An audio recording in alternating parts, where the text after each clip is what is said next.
Last weekend, two Brazilian politicians who were having a difficult time agreeing on a big political issue decided to settle their differences in a literal cage fight. And honestly, I'm here for it. I think it's an honest way of duking it out in politics. And I do want to give you some context into what was going on. Apparently, the two were fighting about a what were they fighting about again? A water park. Water park, yeah. Actually, it's not really that important. Well, maybe it is to the area, but like, in a sense, I like that they got emotional. But overall, yeah. I'm against this. Although, ironically, I proposed this. But yes. Like, raging waters, you know, raging waters. So here are the two politicians who did this, not just to settle the score, but more importantly, this was also part of a fundraiser. So that's relevant as well. Let's watch.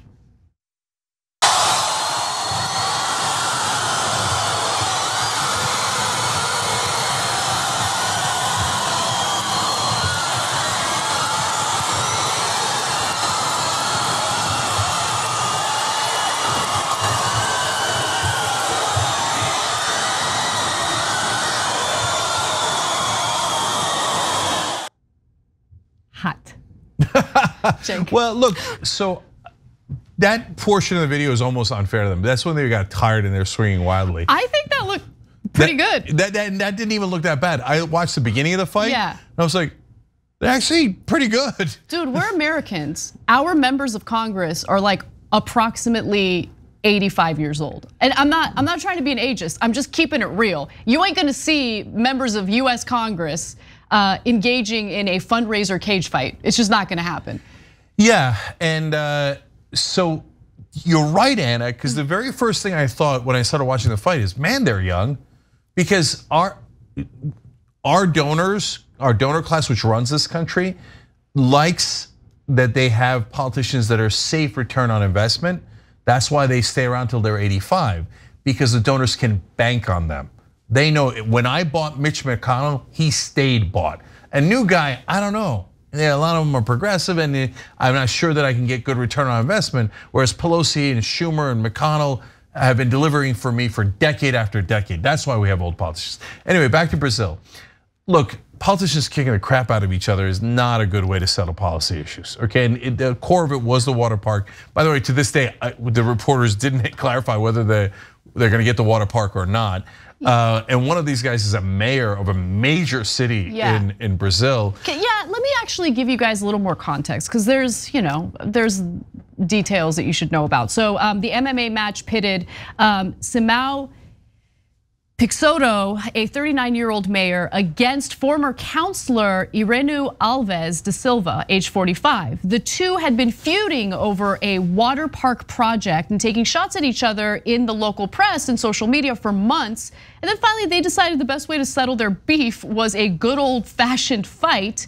Now, da Silva was actually furious at the failure to preserve a water park near a river, and so he challenged the mayor to this good old-fashioned fist fight. But there was also a fundraising component to it as well, right? I actually don't really have a problem with this at all. I actually think this is a lot of fun. It's not like they're fighting in the streets. This is a controlled environment. They're having fun. They both consented to doing it. I just think it makes the situation a lot more interesting. Well, I hear you on that. That's why I proposed it a couple of times. But on the other hand, they are punching each other in the face. And so that is problematic. Although if it happened in America between Republicans and Democrats would immediately pin themselves and rush the floor and tap out. So it wouldn't be much of a fight. Okay, so I mentioned I proposed this a couple of times. One was with Michael Smerconish way back in the day on HuffPost, and there was a reason why I did it. I said, look, I'd rather debate you, but you keep talking about the wussification of America. He kept nonstop saying that back when he was a right winger. Now he's pretending to be independent to get a job at CNN. Anyways. You're such a hater. You're such a Smerconish hater. Yeah, wussification. And I was like, all right, Michael, no problem at all. I could debate you on that.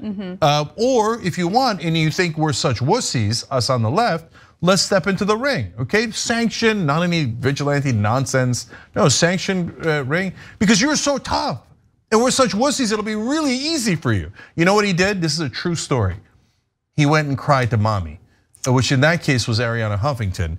He said, Jake challenged me to a fight. He says I'm the wussy.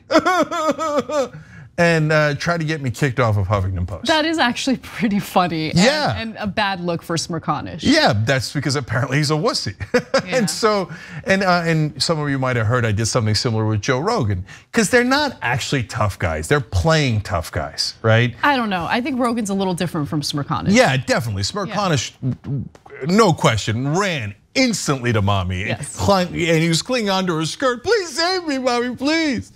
Rogan's taking another tack. But look, guys, the point isn't the fight. And I'm against the politicians fighting in this case.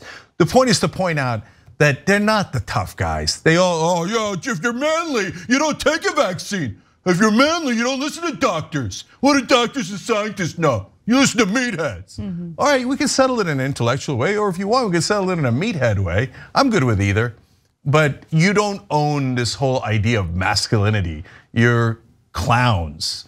So, but in this case, it's over a water park, so it didn't really have anything to do with proving that either side doesn't have a monopoly on masculinity. Can we just take a look at the promotional image for the event? This was what they put out prior to the fight taking place, obviously. And I'm just amazed by all of this. Like, it's just so different from what we're used to.